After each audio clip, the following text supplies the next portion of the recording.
Hello. I'm Ben. I'm Anastasia. Hello. And you, my good friend, are watching NeverMind the Rumour Mill. On Monday, May the 2nd. So, coming up today, we've got Insights with Ed. Thank you for coming back, Ed. What the Wikipedia.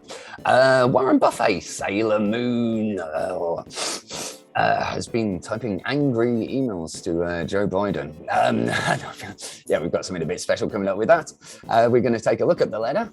But first, have you been enjoying the silly little introductions I've been writing for us, Anastasia? Mostly. Why are you asking, Ben? Because I haven't done one today.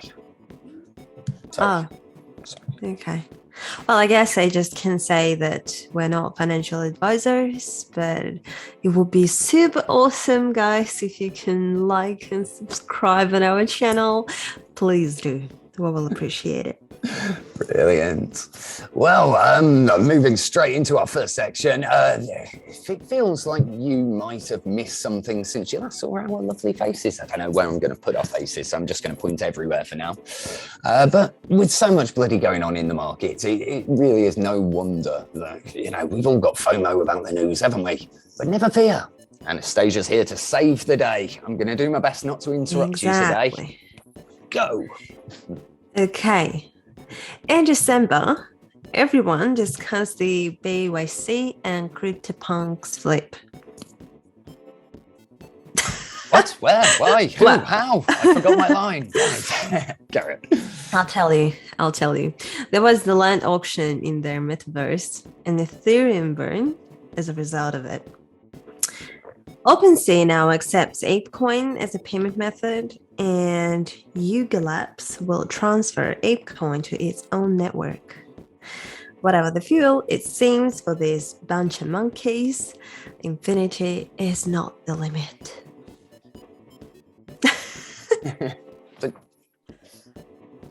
No interrupting. I've got one more. Sorry. You just have to cut it then. You're used to me interrupting now, aren't you? No, I'm not cutting this. This is magic. This is rapport. Go for it. A billionaire Warren Buffett says that Bitcoin has got a magic to it, but he's not going to buy it. Boo, Buffett. Boo. Yeah.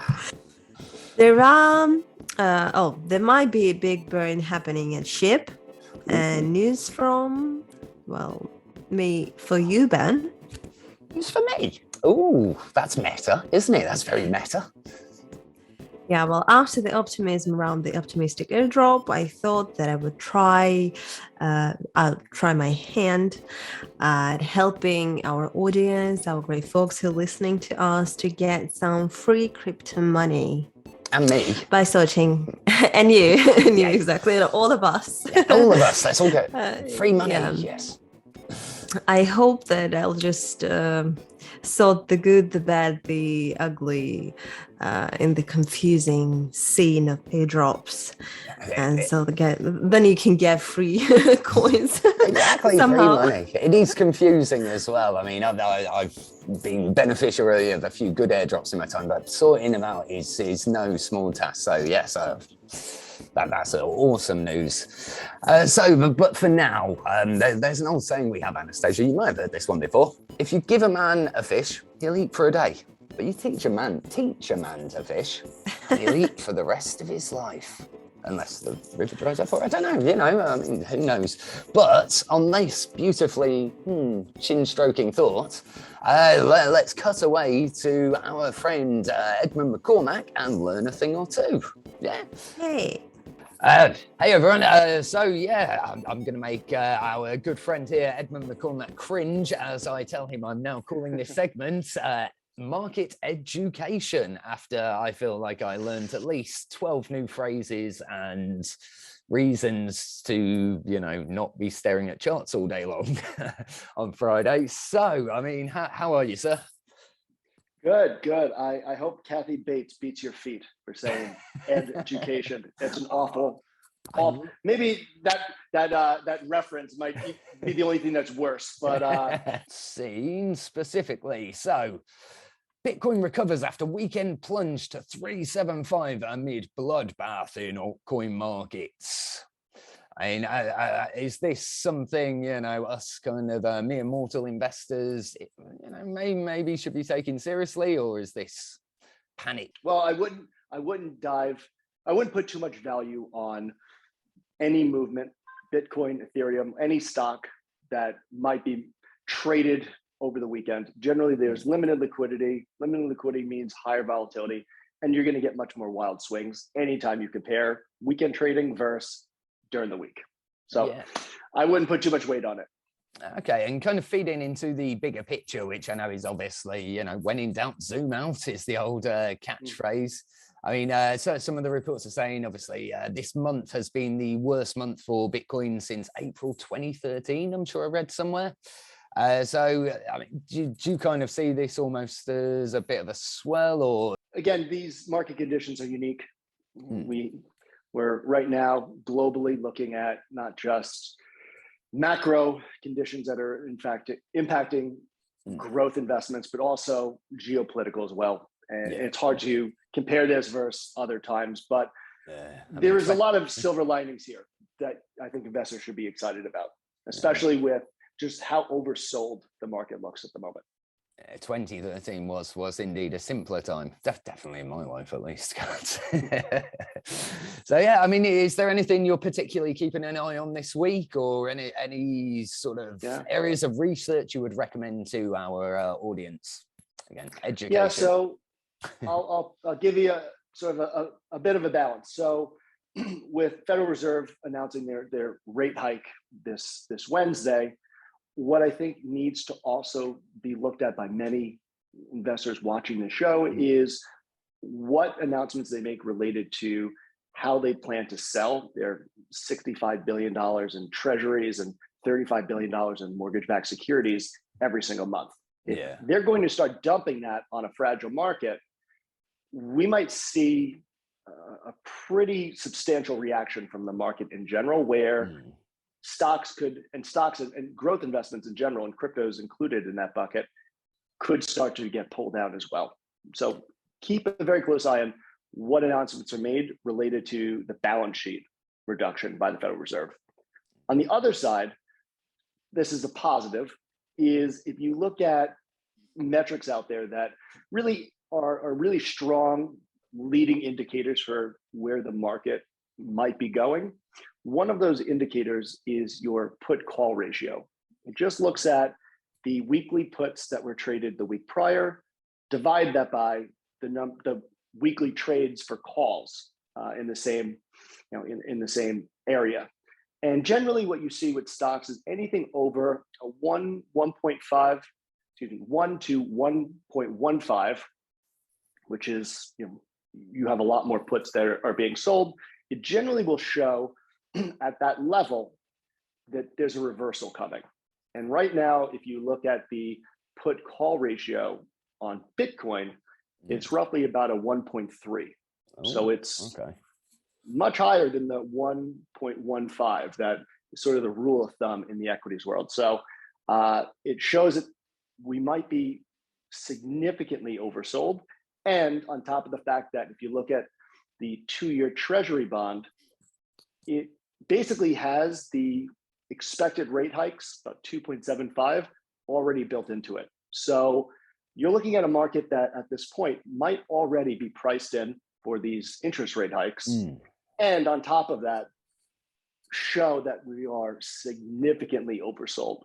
Generally, this is a time when many investors who might be looking for that dip, might be time to start following the news a little closer. I'm not telling you to buy anything, but I've got no problem showing my hand. I have been finally pulling that trigger these past few days and soaking up a few dips, to be honest. So, as you're looking at sectors that you might want to pay attention to, this weekend we saw what happened with the other side and BAYC with all of those Ethereum that were burned.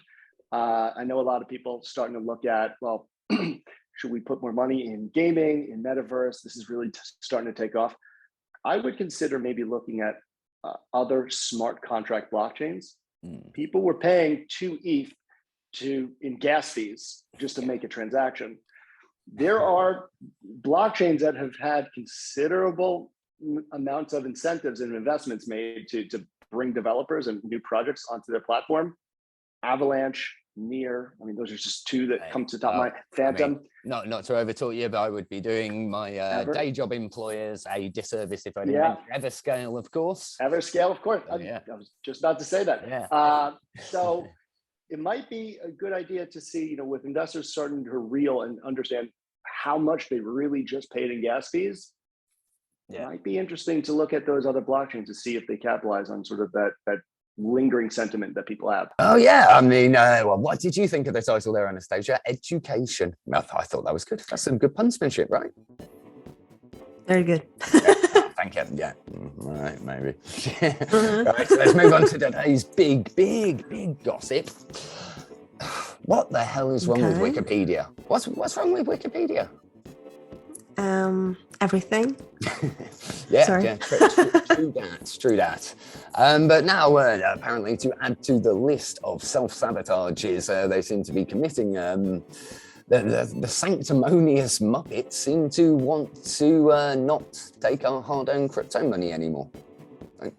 They don't want our money? Nope. You cannot send them a single sat. Not a Satoshi, not a gas. You can't even send them. You couldn't send them a fraction of a Bored Ape if you wanted to. Right? What's all that about? Okay. Balls. They need it. They need it as well. What are you doing, Wiki? They need it. All right. So anyway, what more can one say? Scorn. So next one. Is 7 the lucky number of Solana? Well, I would bet that a lot of Solana degens are praying that 7 is the lucky number after the network needed to be turned off and back on again, like an old school Windows 95 PC, for a 7th time. 7. Is that 7 times in total? No, 7 times this month. April, I would assume, you know, it's they've had to turn it back on and off 7 times in the past 86 hours. That's ridiculous. Oh, that'd be right. Yeah, I mean, that's not blockchain. That is an old school Windows 95 PC. So, I mean, there's been a literal breaking bit of news about an hour ago, which I've just been chewing your ear off a little bit before we started recording, haven't I? Sailor Moon, our friend Sailor Moon, and good old, doesn't look like he skins teenagers in the forest, Jack Dorsey. They walk into a bar, have a few drinks. They invite some other crypto friends and decide to type out an angry email to Joe Biden. So, would you, Anastasia, and would you, audience, like to hear star of NeverMind the Shitcoins? It's not really my show, it's all about this fella. Eugene Morozov read this letter out in his very Shakespearean... Oh, hell yes. Yes. Who wouldn't? I tell you what, if you give us an outro very quickly now, because I forgot to write a proper one, I'm going to put you on the spot. Make up an outro and I will let you have that from Eugene. So thank you very much, everyone, to listen to us. I hope that you enjoyed it, and this motivates us to to get better the next time, better and better. Prepare you very good content, but still, we are not financial advisors, and everyone has to remember it. But if you enjoyed the show, please make us happy, subscribe on our channel and like our videos, because that's what good people do. And on that note, just as a lovely thank you close, nftwiki.org, I'm very good friends with Zachary from over there. They'll actually be running a lovely little advertising campaign for us. So, you know, I'm not being paid to advertise them, but he had a space. He's like, hey, Ben, do you want to film a board? So look out for that. I've tried to make it a funny one. I'll send you the link after this. Bye, everyone. And here's Eugene, bye. hopefully. Or me doing an impression of Eugene if he won't do it. Bye. Bye. Thanks. So, conclusion. There is a difference between a data center and a power generation facility. This difference is material and was completely ignored by the latter. Number two, there is no meaningful difference between a digital asset mining facility and data centers run by Google, Apple, Microsoft. Each is just a building in which electricity powers IT equipment to run computer workloads. Regulating what data centers allow their companies to do would be a massive shift in policy in the United States. Number 3, some data centers run only blockchain workloads. Other data centers run none. Still, other data centers, including many owned by industry giants like Amazon Web Services and Microsoft Azure, run some of each. Censoring blockchain activity isn't practical. Number 4, the EPA and other regulatory and law enforcement agencies should require all power generation facilities to adhere to all applicable laws and regulations. Number 5, the EPA and other regulatory and law enforcement agencies should require all data center facilities which emit no pollutants, including CO2, to also adhere to all applicable laws and regulations. Number 6, if a data center is violating noise ordinances, their operators should be forced to comply with local and regional noise and nuisance ordinances.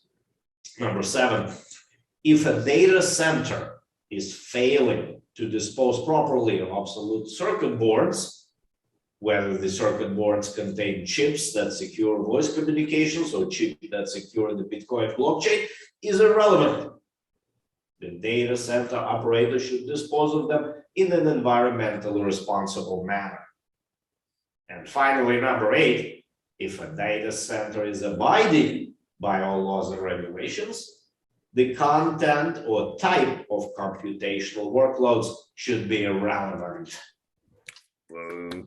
Thank you very much, ladies and gentlemen, Mr. Eugene Morozov, and I will see you all on Wednesday. Rock on, here we go. Oh, now it's going to take me 10 minutes to